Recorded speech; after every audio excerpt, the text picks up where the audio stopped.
Depending on what you actually count as a video game, the industry is now generating somewhere between $200 and $350 billion a year in annual revenue, making it by far the largest entertainment sector in the world regardless of whatever your exact definitions may be. More people are playing video games than ever before. They are playing them for longer, and the not-so-secret reality is that video game companies have gotten a lot better at getting money out of them while they are. The vast majority of revenue in this industry now comes from in-game purchases and advertising, even amongst games that already have an upfront purchase cost or a recurring subscription. Now obviously this hasn't been great for gamers, but at least a growing user base of people playing longer, spending more, and getting advertised to all across more platforms has been good for the shareholders, right? Wrong. Some of the largest companies in the industry have experienced huge stock declines, multiple rounds of restructuring, narrowly avoided bankruptcy, mass layoffs, and divestitures. Over what should have been the best half-decade in the history of the industry, the overall market is down by as much as 30% from its peak, in the same time that the broader market has more than doubled. So, how is it possible that even with record sales, record new revenue streams, record numbers of new players, and record new opportunities to monetize that new audience, video game companies have still managed to screw this up so badly? Video game maker Electronic Arts announcing a $55 billion deal to go private in what is said to be the largest leveraged buyout deal in Wall Street history. More than 150 million Americans are estimated to play video games. 60% of them do so every day. Xbox is playing with fire, putting ads, a mobile gaming tactic, into their platform. Electronic Arts and Take-Two Interactive both make a staggering 75% of their money from what's called microtransactions. Microsoft announcing it is cutting about 4,800 jobs, or roughly 2.1% of the company's global workforce. The layoffs include 1,600 Xbox workers, with more expected later this year. So, like every good shameless business video essayist, I am going to try and make what should be a pretty basic industry analysis into something bigger and more grandiose than it probably actually is, including the standard issue commentary on society itself. So, you've been warned, I guess. But in this case, there genuinely are a few factors beyond just a handful of companies making a long list of dumb decisions to create the worst of times in what should be the best of times. So, the logical place to start is that long list of dumb decisions. Video game companies have seen that their product involves software, people coding, and development cycles, and concluded that they are basically just tech companies. They have also seen that they have IP, storylines, and fans, and have concluded that they are media companies. Conveniently, tech companies are worth lots of money, so a lot of the businesses in this space were happy to go in this direction thinking it would translate into tech-level valuations, and for a while, it did. But in the end, what they actually ended up doing was combining the worst lessons of the tech industry with the worst lessons of the media industry. The first was that they overhired in 2020 and 2021 during lockdowns, assuming that the pandemic boom in new gamers would go on forever. Examples like Epic Games swelled to around 5,000 employees along the way. This led to the current wave of layoffs, especially since layoffs are contagious in tech. Nobody's stock gets punished for cutting staff in the same quarter that everybody else is cutting staff. Industry trackers count around 45,000 gaming jobs cut between 2022 and the middle of last year, 14,600 of them in 2024 alone, and the rounds have kept coming through this year. The second problem with trying to emulate tech companies was the obsession with making acquisitions. Microsoft in particular has gone on a massive spending spree acquiring studios to create the Netflix of gaming. They spent $7.5 billion for ZeniMax and then $68.7 billion for Activision Blizzard, the largest acquisition in the history of the industry, alongside a bunch of smaller studios to build out their Game Pass offering. Now, even regular streaming services outside of Netflix have struggled with financial viability, and the same kind of model applied to video games struggled particularly hard for reasons we will get into soon. The point for now is that by the time this shopping spree wrapped up, Microsoft's gaming division alone stood at 22,000 people. As they started struggling with returns and questions from their corporate overlords, they also followed the same model of product and shitification, especially amongst games with a locked-in audience. Game Pass Ultimate got a 50% price hike in a single announcement late last year, and Xbox itself has now announced 3 separate console price rises in 15 months, which I am told will be devastating for the 3 people still looking to buy one. Beyond just Microsoft, the whole industry is playing a game of eat or be eaten, with 189 M&A deals in the industry in 2025 alone, according to the investment bank Drakestar, worth a record $161 billion, around 14 times the deal value of the year before. To be fair, this was pushed up considerably by the $55 billion Electronic Arts buyout led by the Saudi Public Investment Fund, which is the largest all-cash leverage buyout ever recorded, in any industry. Assuming regulators actually let it close, which, well, they probably will. More acquisitions have also furthered the trend of layoffs, as a lot of the time, these companies are just interested in the IP, not the development teams themselves. Embracer Group, an investment and holding company, rolled up more than 130 studios before their money ran out. The resulting unwind involved cutting around 4,500 employees and closing 44 studios. Around 80 projects just got cancelled outright, while the surviving franchises got packaged into a new company for a fresh stock listing. In such a rapidly growing space, they assumed the Silicon Valley spend money and they will come mindset would work here as well. In hindsight, it clearly hasn't worked out. But, well, why were they wrong? Well, a few reasons. The first is that a lot of gamers aren't actually gamers. They are just people who happen to play a video game, which might sound like the world's sweatiest gatekeeping, but I am certainly in this category as well. In the early 2000s, gaming was still a fairly niche hobby, particularly focused on younger people, primarily men, on gaming consoles, and an even more niche group that played on their PCs. In this time, online gaming was still in its infancy, and most people had a drawer full of titles they would play through depending on what they felt like. The primary content of these games was a campaign or a simple gameplay loop. That has obviously changed. Over the past 20 years, even though the number of titles and players kept going up, the number of games people actually spend their time in went down. While making this video, I looked back through my old binder, and there were at least 20 games that I would play on any given year in rotation. Today, I play 2 games, and while I would like to make an excuse like I am getting old and just have more responsibility these days, the truth is I probably spend longer playing these games in any given week than I did playing all of these. Beyond the personal anecdote, this is a documented trend across the wider industry. Unlike other media like music or movies, people can commit far more time to consuming a video game. And live service games and a multiplayer focus can extend that time commitment to basically infinite. The only real limitation is the number of hours people have in a day, and an increasing share of those hours are being spent on forever games. Despite recent trends and understandable complaints, video gaming is still largely a very cost-effective form of entertainment. But the limit new games are running into is not that their customers are running out of money to spend, it's that they are running out of time to spend, as most of their hours are already accounted for. According to Newzoo's playtime tracking, in 2024, 57% of total playtime was spent on games 6 or more years old, a further 32% on games 1 to 5 years old, and only 12% on games released that year. Back in 2021, those older games were only taking 39% of playtime. That share has climbed 18 points in 3 years. For PC, this trend is even more concentrated amongst older gamers, with 67% of playtime going to 6-year-old games, even though they theoretically have a wider selection of independent new releases at significantly lower prices than console games. An extreme example of this is that one of the writers here at Works Media, not pointing any fingers, has over 10,000 hours playing League of Legends, and an otherwise totally neglected library full of Steam games.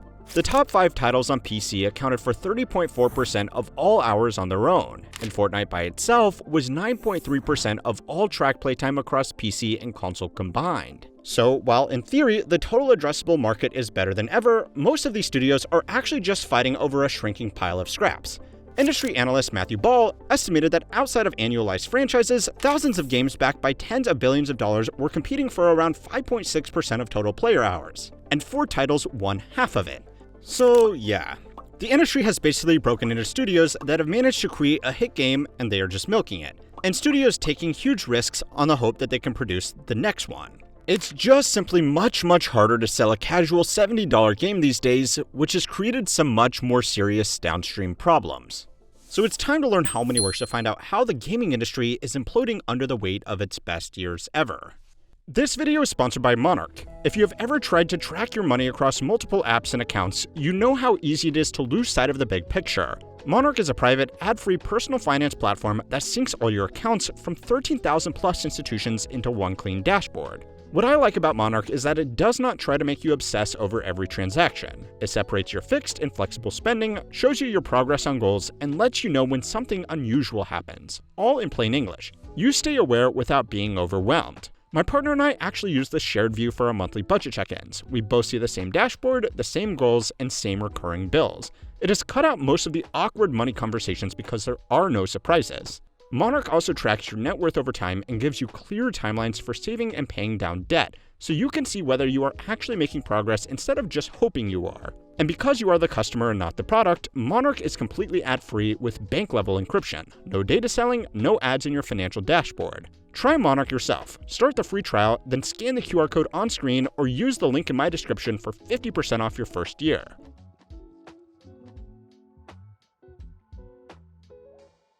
Okay, so gamers are basically barricaded inside the same 5 games they have been playing for a decade, which has led many studios to conclude that the only logical move is to create the next big live service game or die trying. This has created a trend of massive games with limitless features put together by huge teams with enormous budgets. The problem is that if these games fail to break through, they become extremely expensive dead weights.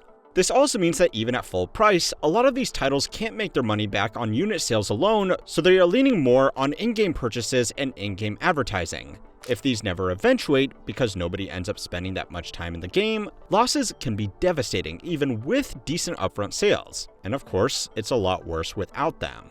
Sony spent 8 years and a reported $200 million on developing Concord, their big hero shooter answer to Overwatch. It sold an estimated 25,000 copies, and the servers were switched off 2 weeks after launch with full refunds all around. Warner Brothers did the same thing with their Suicide Squad game, which missed so badly that the company disclosed a $200 million hit to earnings. And then they did it again a few months later with a $100 million write-down, mostly pinned on multiverses.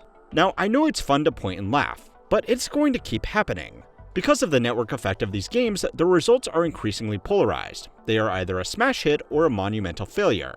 People want to play games with their friends, so they play the games their friends are playing. And if their friends aren't playing a given game, they probably won't either.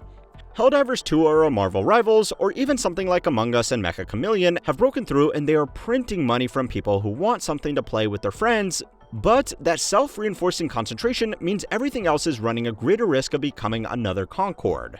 But the problem is now, even if they do find a cash cow, there is an incentive to milk it until it curdles to find the next mega development. Sony paid $3.6 billion for Bungie in 2022, then tapped Destiny as hard as they could to fund the development of Marathon, and then Marathon flopped as well. Sony has now written down around $766 million on that studio in a single fiscal year. Destiny 2 got its final content update last month, and about half of Bungie has been laid off. Even the biggest winner of them all is slowing down. Fortnite engagement has been falling since 2025. Epic laid off over 1,000 people this year, saying that they were spending significantly more than they were making, and we have to make major cuts to keep the company funded. This heavy push towards live service games that dominate people's time and drive recurring spending also means that people are increasingly treating games as a social outlet. Potentially, you might even say some modern version of a third place. As such, and hot take alert, a lot of people don't really want something new. They want something familiar. Friends like to hang out in common environments, and especially as the average gamer gets older, now 36 years old in America, that becomes even stronger. This trend of playing fewer games but playing them for much longer also explains the challenges that came with the subscription services like Game Pass. In theory, a modest monthly subscription for access to a massive library of games was a great deal, and probably more cost-effective than getting a similar selection of content through something like Steam. The problem was that people were only playing a small selection of games anyway, so having access to hundreds of titles didn't really mean much when they were only actually playing 2 of them. Microsoft reportedly set itself an internal target of 77 million Game Pass subscribers by this year. Again, assuming that this was just another streaming service or tech offering, this wasn't completely unreasonable. In reality, it got to 34 million, tried that 50% price hike from earlier to squeeze more out of the subscribers it did have, and promptly lost around 4 million of them. Now, of course, this is a generalization.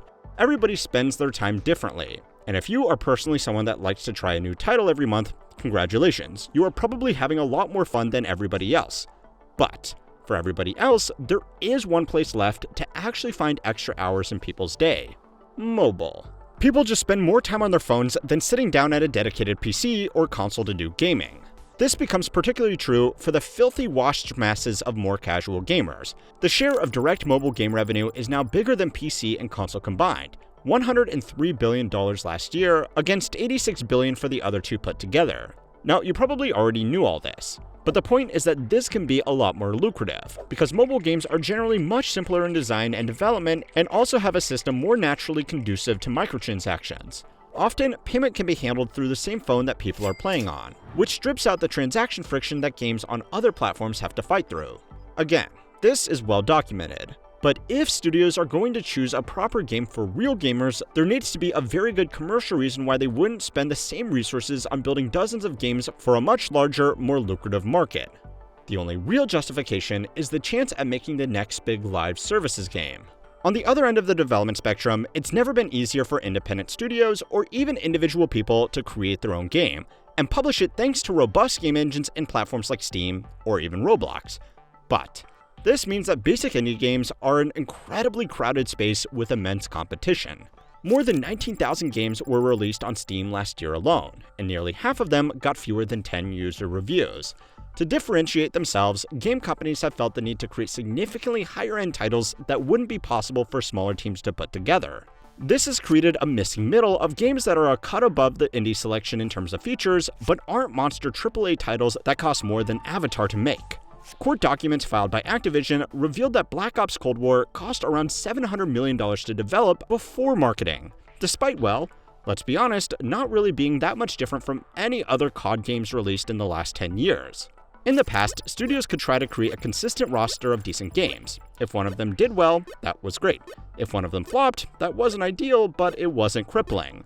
Today, even the biggest studios are kind of going all in on the success of their next release with very little margin of error if it doesn't work out. Now, to play devil's advocate a bit here, betting big is not totally irrational when one Fortnite can pay for 20 flops. But the problem is that everybody is making that same bet at the same time into the same fixed pool of player hours. The frustrating part is that when anybody actually funds the middle, it can still work. Expedition 33 was made by a core team of around 30 people for under $10 million, sold 5 million copies in its first 6 months, and swept the Game Awards. It obviously can work, but I guess you also need to actually make a good game, which capital investment alone can't guarantee. And even if it does, it's probably going to get ripped off anyway. So yeah, the third big issue is clearly one that is not unique to gaming.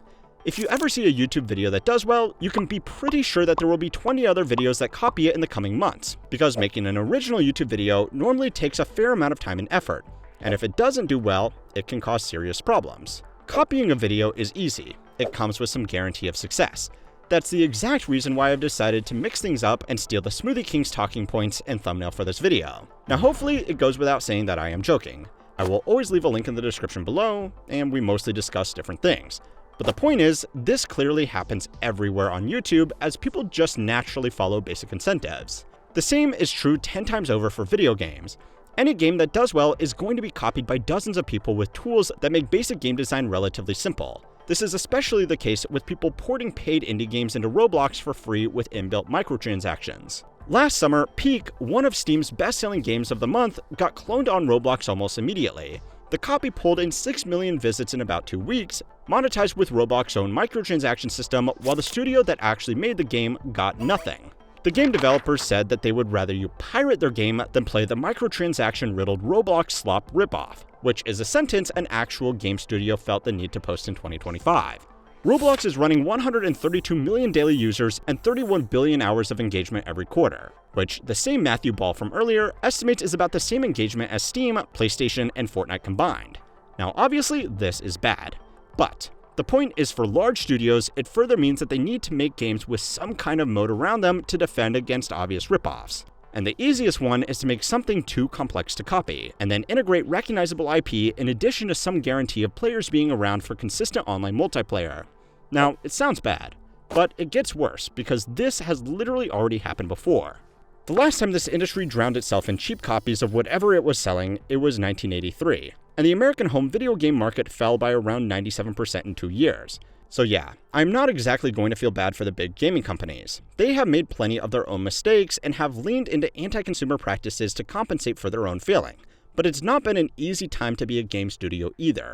Now, if you want to see this whole dynamic play out on a wider scale, go and watch this video next to unpack the financial reasons we keep on making so much junk. And don't forget to like and subscribe to keep on learning how money works.